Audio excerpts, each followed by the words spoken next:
Everybody. हम लोग क्या याद पढ़ रहे थे, हम लोग क्लास में संसद को पढ़ रहे थे, पार्लियामेंट को पढ़ रहे थे। संसद या पार्लियामेंट को शुरू कर दिया था। इसमें हम लोग ने थोड़ा सा इंट्रोडक्शन देखा था और देखा था कि हमारा जो संसद है वो कंपोजिट कैसे है, जिसमें से हमने ये देखा कि जो संसद हमारा कंपोजिशन है, इसका कंपोजिशन या संरचना टाइप का जो देखें वो क्या है कि इसमें राष्ट्रपति है, राज्यसभा है और लोकसभा है, right. Lok Sabha. So we have started Lok Sabha. हम लोगों ने लोकसभा को स्टार्ट किया था। फिर हम लोगों ने बोला था कि लोकसभा का चयन वगैरह कैसे होते हैं और स्पेशल शक्तियाँ, मेनली हम लोगों ने इसमें देखा क्या था कि स्पेशल शक्तियाँ क्या होती हैं। तो अगर मैं इसको देखूँ कि ये देखो टोटली क्या होता है, नॉमिनेशन होता है इनका, नॉमिनेशन, ठीक है। और नहीं सॉरी, निर्वाचित होते हैं, इलेक्टेड होते हैं, राइट, इलेक्टेड होते हैं। सो इलेक्टेड का मतलब क्या हुआ कि आप लोकसभा चुनाव होते हैं जिसमें कि हम लोग 18+ जो भी वोटर देने हैं, इंडिया का नागरिक है वो वोट दे सकता है। सो फिर जब हम लोग इसमें सीट्स का बंटवारा देखे थे तो सीट का बंटवारा कैसे था कि 524 और 19 के हिसाब से हम लोगों ने देखा था, राइट। पर ये क्या था, ये स्थिति हमारी वर्तमान वाली थी, वर्तमान यानी करंट की स्थिति थी। बट एक्चुअल में मैक्सिमम कितने हो सकते हैं, मैक्सिमम हम लोगों ने देखा था कि टोटल तो 550 हो सकते हैं, जिसमें से 530 और 20 का रेशियो होता है, जिसमें ये यूटी से आते हैं, केंद्र शासित प्रदेशों से, और ये राज्यों से आते हैं। पर वर्तमान की स्थिति क्या है कि 524 जो होंगे वो आपके राज्यों से आएंगे और ये आपके यूटीज से आएंगे, ठीक है। नेक्स्ट हमने यूटीज में डिवीजन किया था कि किसमें 5 है, 7 है, 2-2 करके है, 1-1 करके है, all those things we have seen everything. Please see the previous video. फिर हम लोग ने देखा कि अब ओके, अब ये हुआ, लेकिन किसको कितना निर्वाचन क्षेत्र मिलेगा, इलेक्टेड कॉन्स्टिट्यूशंस मिलेंगी, ठीक है, टेरिटरीज मिलेगी, कॉन्स्टिट्यूएंट टेरिटरीज मिलेंगे या निर्वाचित क्षेत्र मिलेंगे, वो कैसे होंगे, जनसंख्या के आधार पर, जनसंख्या या पॉपुलेशन के आधार पर, ठीक है। और वो करेगा कौन, डिलिमिटेशन कमीशन करेगा, डिलिमिटेशन कमीशन करेगा, ठीक है, डिलिमिटेशन कमीशन करेगा। जिसमें से ये वाला जो रिसेंट वाला है वो 4th है। ये सारी चीजें देखी थी फिर इस पे कब कब हुआ। फिर हम लोगों ने 2 संशोधन देखे थे, 2 कॉन्स्टिट्यूशन अमेंडमेंट देखे थे, कौन सा, 42th वाला और एक 84th वाला। जो अभी रिसेंट वाला हुआ वो 84th हुआ, वो कितने दिनों तक सीज करके रखा, 2026 में के लिए था, और सीज किया 2031 तक सीज किया है इसने, 84th वाले ने, ठीक है। और फिर हम लोगों ने क्या देखा, हाँ, स्पेशल शक्तियां देखी, क्योंकि हम लोग इसमें से किसको पढ़ रहे हैं, लोकसभा को पढ़ रहे हैं, लोकसभा को पढ़ रहे हैं, ठीक है। लोकसभा, जिसको पहले क्या बोला था, हाउस ऑफ पीपल बोला जाता था, हाउस ऑफ पीपल बोला जाता था। कब इसको चेंज किया गया, 1954 में चेंज किया गया, ठीक है। नेक्स्ट हम लोगों ने इसकी स्पेशल शक्तियां देखी थी। अब स्पेशल शक्तियों में क्या था कि पहला बात आता था कि चलो यहाँ पे प्रोटेम स्पीकर होगा, प्रोटेम स्पीकर होगा। ये प्रोटेम स्पीकर क्या करेगा भाई, ये प्रोटेम स्पीकर पर्टिकुलरली जब तक अध्यक्ष चुन लिया जाता है तब तक ये काम करेगा। इसको राष्ट्रपति नियुक्त करता है, प्रेसिडेंट नियुक्त करता है इसको, ओके। देन जब चुनाव आ जाएगा, मेन स्पीकर आ जाएगा, तो फिर ये सामान्य मंत्री की तरह काम करेगा लोकसभा में। और ये किसके आधार पर होता है, वरिष्ठता के आधार पर। फिर हमने बोला स्पेसिफिक बिल्स, स्पेसिफिक बिल्स जैसे आपके विश्वास प्रस्ताव, कॉन्फिडेंशियल मोशन, विश्वास और अविश्वास प्रस्ताव, ठीक है। और भी कुछ बिल है जैसे कि आपका धन विधेयक या फाइनेंस बिल, धन विधेयक लोकसभा में ही पेश होगा, लोकसभा में ही पेश होगा, पारित होगा, सारे कार्यक्रम इसके हो जाएंगे। फिर ये राज्यसभा को दे दिया जाएगा। राज्यसभा को जो भी सजेशंस वगैरह देने हैं, जो भी साइन वाइन करना है, पारित करना है, वो 14 डेज के भीतर करके वापस करना होगा। अगर नहीं करेगा तो फिर ये लोकसभा क्या करेगी, ओके ये फाइनल हो चुका है, आगे बढ़ा देगी। फिर कुछ ग्रांट्स जो होते हैं, ग्रांट्स या अनुदान, ठीक है, वो क्या होते हैं, वो सिर्फ और सिर्फ लोकसभा डिसाइड करती है, वहाँ के मंत्रिमंडल डिसाइड करते हैं। फिर हम लोगों ने देखा कि आपका अगर कभी राष्ट्रपति शासन लगा हुआ है, देखो एक इम्पोर्टेंट था, छूट गया था, अगर कभी राष्ट्रपति शासन लगा है या आप राष्ट्रीय शासन लगा है, आपातकालीन समय चल रहा है, राष्ट्रीय आपातकाल, आपातकाल एक्चुअली नेशनल इमरजेंसी, अगर कुछ नेशनल इमरजेंसी हमारे यहाँ पर है, इमरजेंसी है, ठीक है, सो वो कौन पारित करेगा, लोकसभा ही पारित कर देगी सामान्य बहुमत से ही, सामान्य बहुमत से, कि ये तो चलो खत्म करना है सामान्य बहुमत से, ठीक है। फिर जो मंत्री परिषद होती है लोकसभा की, वो किसके प्रति उत्तरदायी होती है, हमारे जो पूरा मंत्रिमंडल है वो एक्चुअली हमारे लोकसभा के प्रति उत्तरदायी है। क्लियर है इतना, किसके प्रति उत्तरदायी है, हमारे लोकसभा के। ये हम लोग आर्टिकल वाइज देखेंगे, मंत्रिमंडल लोकसभा के प्रति उत्तरदायी है, रिस्पॉन्सिबल है, ठीक है, clear. So these are the some of the specific powers जो सिर्फ और सिर्फ लोकसभा में है, और भी बहुत सारे पावर्स है हमारे लोकसभा में, ठीक है। So I have done just a single revision. अब हम लोग क्या करेंगे, ये सारी चीज़ों को आप प्लीज़ याद रखना, ठीक है, क्योंकि हम लोग जब वन बाय वन आर्टिकल के हिसाब से पढ़ेंगे तो क्या होगा कि ये सारी चीज़ें रिकॉल होती रहेंगी, तो जब रिकॉल होती रहेंगी तो आप लोग का रिविजन भी हो जाएगा और एक वर्कआउट हो गया कि ये जो आपका लोकसभा है, ठीक है।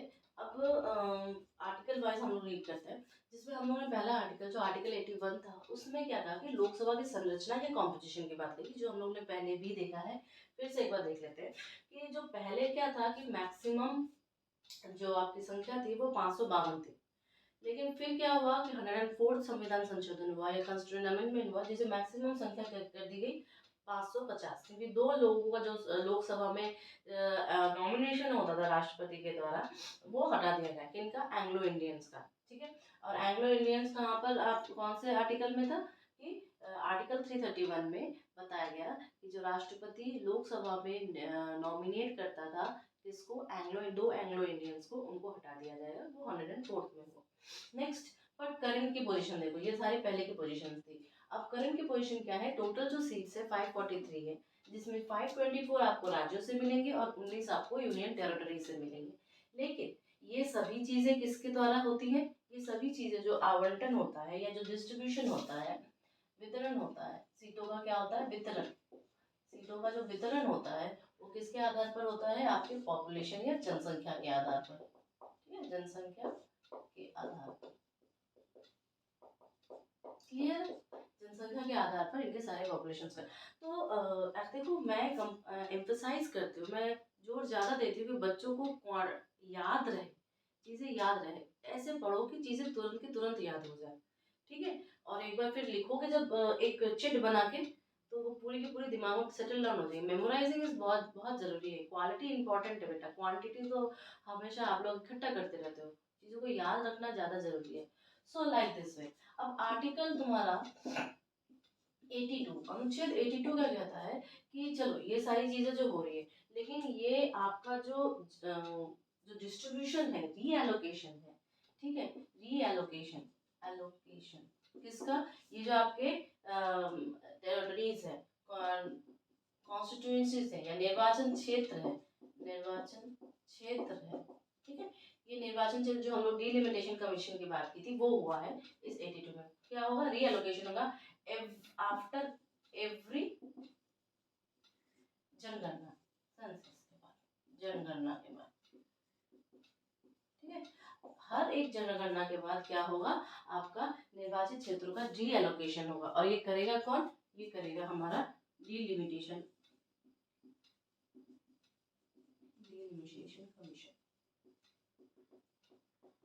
इसके बारे में हम लोग डिटेल में बात कर चुके हैं, तो वापस फिर से बात करके टाइम वेस्ट करने की जरूरत करेगी। परिसीमन आयोग, ठीक है, इसका काम कौन करेगा, परिसीमन आयोग करेगा, क्लियर है। क्या करेगा, वो हर एक निर्वाचित क्षेत्र में जाएगा, बंटवारा करेगा, और ये एक बार जो बोल देगा, जो अपने रिकमेंडेशन, जो अपने सुझाव और जो अपना रिपोर्ट, एक्चुअली जो रिपोर्ट वो अपना लोकसभा में पेश कर देगा, उसके बाद उसे कोर्ट में भी चैलेंज नहीं किया जा सकता। That will be the final case, और फिर राष्ट्रपति उसको साइन करके पारित करवा देगा। ठीक है, okay. So next we will move to the, let's start by the article wise. ठीक है, आर्टिकल वाइज हम लोग स्टार्ट करते हैं। तो पहला का आर्टिकल है आर्टिकल 79। आर्टिकल 79 एक्चुअली क्या कह रहा है कि हमारा जो पार्लियामेंट या हमारा जो संसद है, इंडिया का जो संसद है, वो कैसे बना है, मतलब उसमें क्या क्या चीजें इंक्लूड करते हैं। तो इसके संगठन जब हम देख रहे हैं तो इसमें कौन कौन आएंगे, राष्ट्रपति आएंगे, इसमें राज्यसभा आएगी, एंड इसमें क्या आएगा, लोकसभा आएगा। ठीक है, ये हम लोग बहुत बार देख चुके हैं, ये बच्चों वाला क्वेश्चन हो चुका है, ऐसे क्वेश्चन आते भी नहीं है nowadays, because level has been increased, right. फिर हम लोग देखेंगे कि आर्टिकल 80 क्या कहता है एक्चुअली, क्योंकि हम लोगों ने देखा है कि लोकसभा राज्यसभा दोनों होते हैं। तो आर्टिकल 81 क्या कहेगा कि कॉम्पोजिशन, जो संरचना है वो राज्यसभा की कैसी होगी, और आर्टिकल 81 क्या कहता है कि लोकसभा की संरचना कैसे होगी। तो क्योंकि हम लोगों ने सबसे पहले ऑप्ट किया है लोकसभा को, so we have studied a lot of time, हम लोगों ने अभी रिवीजन भी देखा है कि जो ये लोकसभा है उसकी संरचना कैसे होती है, 524 और 19, प्रेजेंट की बात कर रहे हैं हम, 524 और 19, ये यूनियन टेरिटरी से, ये राज्यों से, ये हम लोग को अब हो चुका है। फिर हम लोग आ जाते हैं आर्टिकल 82। आर्टिकल 82 किसके बारे में बताता है, परिसीमन आयोग के बारे में, डिलिमिटेशन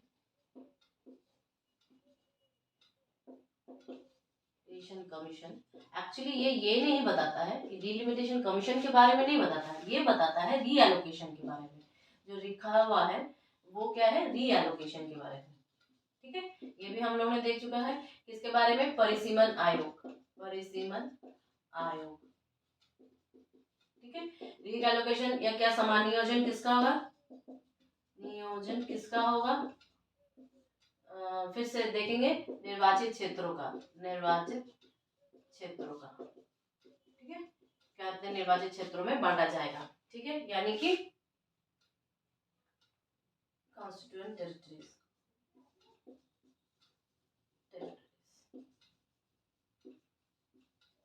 क्लियर है, ये हो गया। तो हमारे पास 4 आर्टिकल, ये डिलिमिटेशन कमीशन के बारे में पढ़ चुके हैं हम लोग, हमारे टेलीग्राम में मैंने इसके ऊपर एक नोट डाल के रखा है। ठीक है, पूरा का पूरा कि कैसे अगर लिखने की प्रैक्टिस करनी हो तो कैसे लिखना है, और क्या क्या इसके बारे में जानकारी, इतना काफी है। So we have seen article 79, article 80, article 81 and article 82। ठीक है, अब हम लोग आगे बढ़ते हैं, जिसमें आपका क्या क्या आएगा, कार्यकाल आएगा, टेन्योर आएगा, कैसे कितने समय का अवधि आएगी, कि ये जो संसद की जो जो लोकसभा के सत्र चलते हैं, ठीक है, ड्यूरेशन। फिर आपका आएगा व्हाट आर द क्वालिफिकेशंस, तो ये जो नेक्स्ट आर्टिकल्स हैं वो इसके ऊपर है। ठीक है, चलो ड्यूरेशन को देखें तो क्या होगा कि हम जानते हैं कि जो लोकसभा होती है, एक्चुअली लोकसभा एंड राज्यसभा। ठीक है, लोकसभा और राज्यसभा में अंतर क्या है, ये क्या है, परमानेंट हाउस है, जो कि 6 वर्षों के लिए होती है, ये तो हमें पता है 6 वर्षों के लिए होती है। लेकिन जब ये 6 इयर्स के लिए होती है तो इसमें क्या होता है, हर 2 इयर्स में 1/3 को वो कर दिया जाता है, निकाल दिया जाता है, हटा दिया जाता है, और वो ऐसे ऐसे बढ़ता रहता है। बट ये परमानेंट हाउस है। लेकिन लोकसभा क्या है, अस्थाई है, ठीक है, जब ये भंग होगी तो पूरा का पूरा जितने मेंबर्स है सारे के सारे को हटा दिया जाता है। ठीक है, लेकिन लास्ट क्लास में हम लोग जब एक इंट्रोडक्शन में पढ़ रहे थे लोकसभा के स्पेशल का, तो हमने पढ़ा था प्रोटेम स्पीकर, इसके बारे में हम लोग फिर से डिस्कस करेंगे। ठीक है, प्रोटेम स्पीकर के बारे में पढ़ा था। फिर जब सारा चुनाव वगैरह हो जाता है तो फिर स्पीकर आता है, जब स्पीकर का चुनाव हो जाता है स्पीकर आता है, और स्पीकर एंड डेप्यूटी स्पीकर, दो चीजें होती हैं। देखो हम बार बार रिवीजन करें क्योंकि एक चीज दूसरी चीज से रिलेटेड है, तो बार बार रिवीजन करने से क्या होता है कि चीजें याद हो जाती है। ठीक है, तो देखो जो लोकसभा है, एक तो ये अस्थाई है, अस्थाई का मतलब क्या है, 5 साल इसका ड्यूरेशन है। तो आर्टिकल 83 क्या कहेगा कि 5 इयर्स का इसका होता है, 5 इयर्स बाद ये क्या हो जाएगा, भंग हो जाएगा। क्या हो जाएगा, भंग हो जाएगा आफ्टर, ठीक है, आफ्टर ये क्या हो जाएगा, भंग हो जाएगा। लेकिन आर्टिकल 83 ये भी कहता है कि अगर राष्ट्रीय आपातकाल हो, नेशनल इमरजेंसी हो, नेशनल इमरजेंसी, ठीक है, राष्ट्रीय आपातकाल हो, राष्ट्रीय आपातकाल हो, तो इसे 1 ईयर्स के लिए बढ़ाया जाता है। इसे कितने ईयर के लिए बढ़ाया जा सकता है, 1 ईयर के लिए। क्लियर है। और याद रखना इसमें दोनों का कार्यकाल बताए जाते हैं, इसमें सिर्फ और सिर्फ लोकसभा का नहीं, राज्यसभा प्लस लोकसभा दोनों का ही कार्यकाल बताते हैं। इसलिए मैंने थोड़ा सा इंट्रोडक्शन यहाँ पर दिया, लेकिन क्योंकि हम लोग का कंसर्न पूरा लोकसभा के ऊपर है, इसलिए मैंने इसको बताया कि ये 5 ईयर्स का है। 5 ईयर्स बाद ये जब भंग हो जाता है तो इसके मंत्री सब चले जाते हैं। लेकिन इसमें एक कंडीशन है। अब इधर वाले कंडीशन पर, क्योंकि मैंने बोला प्रोटेम स्पीकर कौन है, प्रोटेम स्पीकर सिर्फ और सिर्फ लोकसभा में होता है कि जो पहले आएगा वरिष्ठता के आधार पर उसको प्रेसिडेंट ने बना दिया, वो सबको शपथ वगैरह दिला दिया, उसके बाद चुनाव होके जब स्पीकर आ गया तो ये नॉर्मल एक्सक्यूज में मंत्री की तरह काम करेगा। क्लियर है। अब डेप्यूटी स्पीकर मतलब ये हो गए अध्यक्ष और ये हो गए उपाध्यक्ष, ठीक है, दोनों का चुनाव का पैटर्न सेम ही है, उसमें कोई दिक्कत नहीं है। लेकिन देखो जब भंग होगा ना तो ये अपने पद पर बना रहेगा, ये जबकि चला जाएगा, ये चला जाएगा और ये वहीं पर बना रहेगा जब तक दूसरी लोकसभा की प्रथम बैठक तक, दूसरी लोकसभा की प्रथम बैठक तक जो नया आएगा उसके प्रथम बैठक तक ये स्पीकर अपने पद पर बनाया, जो काम होते हैं ऑफिशियली उसको चलाने के लिए। इतना क्लियर है ना। So what I will say कि आर्टिकल 83 क्या कहता है कि एक तो ये 5 साल के लिए चलेगा, ठीक है, और नेशनल इमरजेंसी में इसे 1 साल बढ़ाया जा सकता है। लेकिन ऐसा कोई भी जरूरी नहीं कि जबरदस्ती 5 साल ही करो, ठीक है, कभी कभी ये पहले भी भंग हो जाता है। सम ऑफ द टाइम्स ये पहले भी भंग हो सकता है, पहले भी भंग हो गया है, भंग हो सकता है, या इमरजेंसी के दौरान इसको 1 साल बढ़ाया जा। हम लोग अभी कौन सी पढ़ रहे हैं, 17th पढ़ रहे हैं, 17th लोकसभा, ठीक है, हम लोग जो अब चल रहा है करंटली ये 17th लोकसभा है, ठीक है। हम लोग जब स्पीकर के बारे में पढ़ेंगे तो हम लोग करंट पोजीशन पर भी देखेंगे। लेकिन याद रखना कि ये जो 17th लोकसभा है उसमें हम लोग का ये जीवी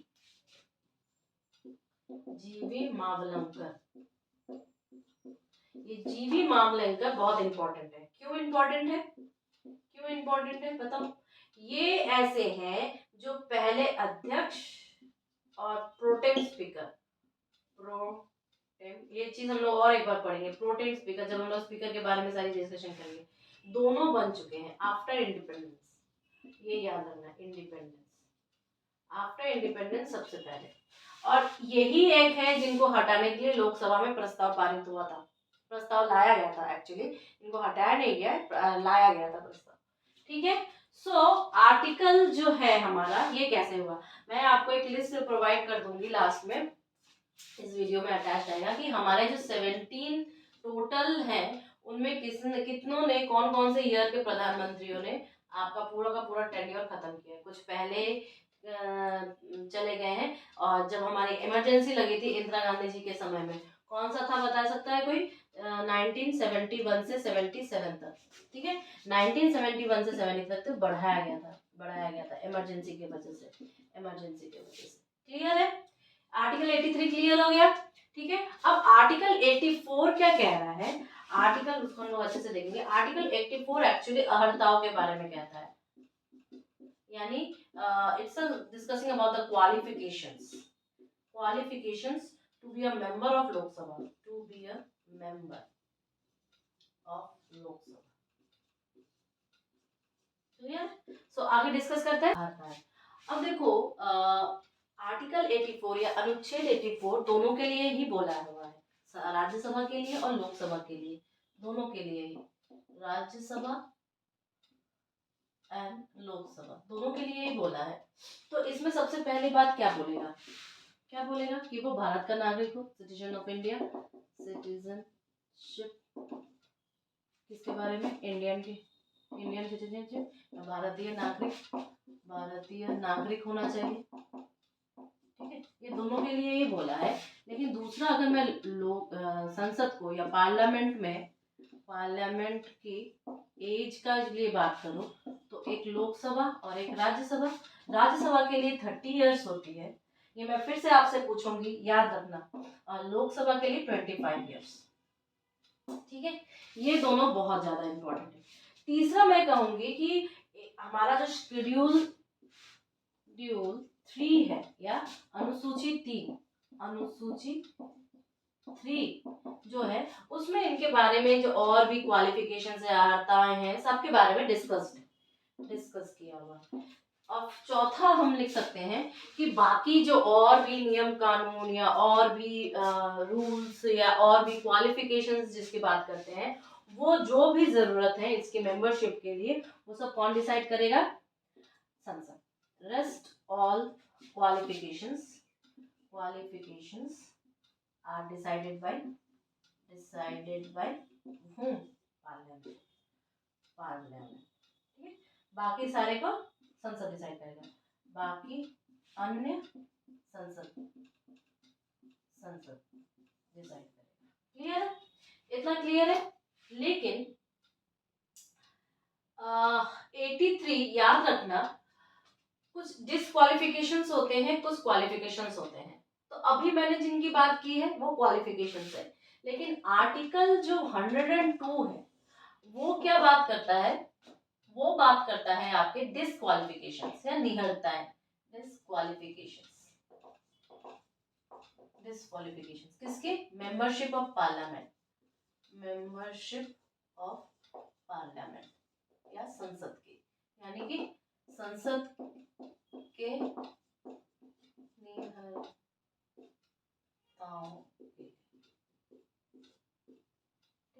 निहरताओं की बात करती है कि संसद में ना होने के लिए, जैसे कि हम लोग प्रस्ताव के बारे में आपको बताया था कि विश्वास प्रस्ताव और अविश्वास प्रस्ताव जो कि लोकसभा में डाला जाता है सरकार को गिराने या सरकार को बनाए रखने के लिए।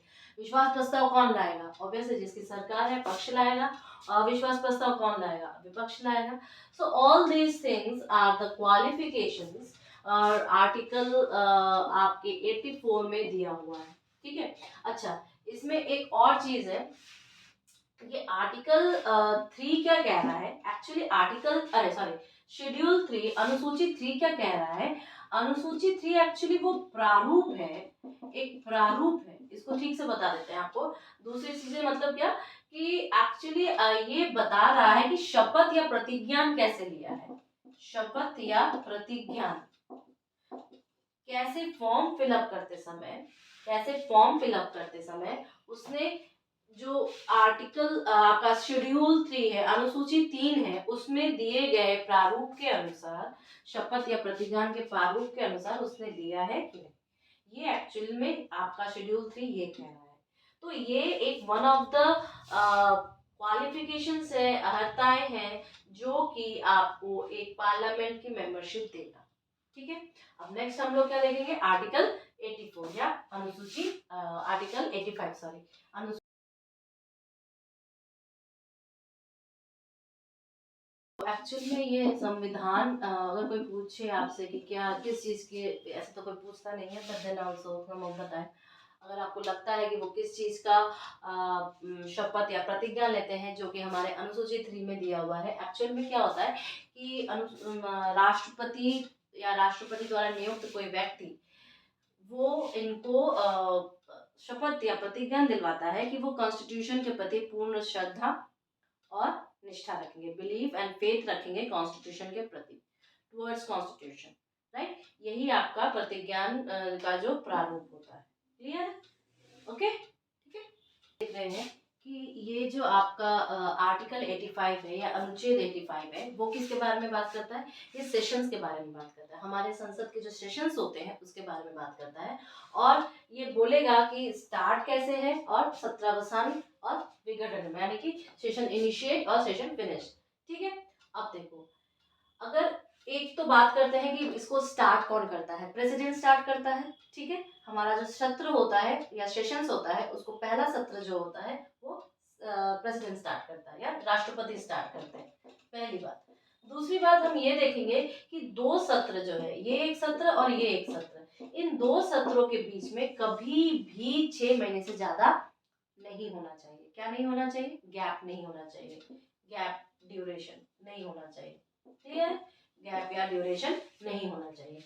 लेकिन अगर हम टाइप्स की बात करें तो जो सेशंस होते हैं, 3 सेशंस होते हैं, बजट सेशन, मॉनसून सेशन और विंटर सेशन। शीतकालीन, मानसून सत्र और आपका बजट सत्र। लेकिन याद रखना, ये जो बजट सत्र है ये जनवरी से लेके मई तक है। कहाँ से कहाँ तक है? जनवरी से लेके मई तक है। और ये सबसे बड़ा सत्र होता है। और यही सत्र जो होता है इसे हम लोग सैंडविच सेशन भी कहते हैं। सैंडविच सेशन भी कहते हैं। अब बताएंगे लोगों सैंडविच। मॉनसून सत्र जो होता है ये जुलाई से अगस्त के बीच में होता है। और विंटर या शीतकालीन सत्र सेशन जो होता है वो दिसंबर में होता है। ये सबसे छोटा सेशन होता है। ठीक है, तो साल की शुरुआत जो हुई, initiation of the year, initiation of the year, year किससे हुआ? संसद का, या आपके बजट सेशन से हुआ, बजट सेशन से। ठीक है, एक तो ये सबसे बड़ा होगा, पहली चीज। दूसरी चीज, इसे हम लोग सैंडविच कहते हैं। क्यों कहते हैं? एक्चुअली देखो, सैंडविच इसलिए कहते हैं कि मान लो कि ये स्टार्ट हुआ, ठीक है, किसके भाषण से। इवन आर्टिकल 87 में दिया हुआ है कि जो फर्स्ट सेशन होगा, फर्स्ट या प्रथम सत्र जो होगा वो राष्ट्रपति के अभिभाषण से ही स्टार्ट होगा। राष्ट्रपति के अभिभाषण या इनिशिएट कौन करेगा? राष्ट्रपति अपने लेक्चर से इनिशिएट करे, अभिभाषण से ही स्टार्ट होगा। ये हमारे अनुच्छेद 87 में दिया हुआ भी है, क्लियरली दिया हुआ है। इसका मतलब क्या कि बजट सेशन को स्टार्ट, पहला बजट सेशन ही है, तो बजट सेशन को या बजट सत्र को स्टार्ट करेगा कौन? राष्ट्रपति स्टार्ट करेगा अपने अभिभाषण से। और ये सैंडविच सेशन क्यों है? देखो, ये सैंडविच सेशन इसलिए है कि वित्त मंत्री ने पहले अपना बजट दिया, ठीक है, अब 15 दिन 20 दिन चला ये, ठीक है, देन आफ्टर दैट इसमें गैप आता है 15-20 दिन, उसमें बातचीत चली, जो सुझाव वगैरह इधर उधर का सारी चीजें हुई, 15-20 दिन गैप रहेगा।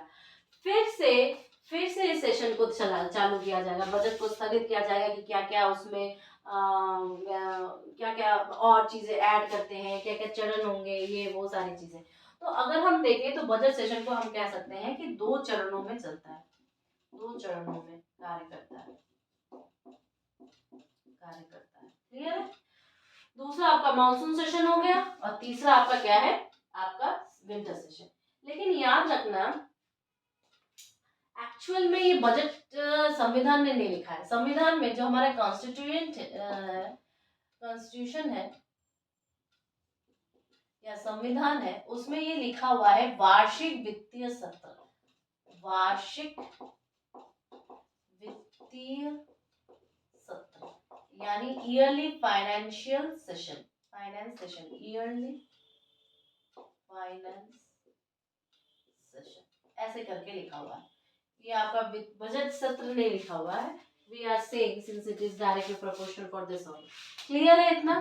तो हमने आज 79 से 85 तक किया एंड आई डोंट थिंक कि अगर आप इसको रिवीजन करोगे तो आपको 5 मिनट से ज़्यादा लग सकता है। और ये पूरा याद है, इसमें सारी चीज़ें इंक्लूड की गई हैं, इससे बाहर तो कुछ आता भी नहीं है। लिखना होगा तो 2 मार्क्स का आएगा, 5 मार्क्स का तो ये आता भी नहीं है। ठीक है, इज इट क्लियर? ओके ना?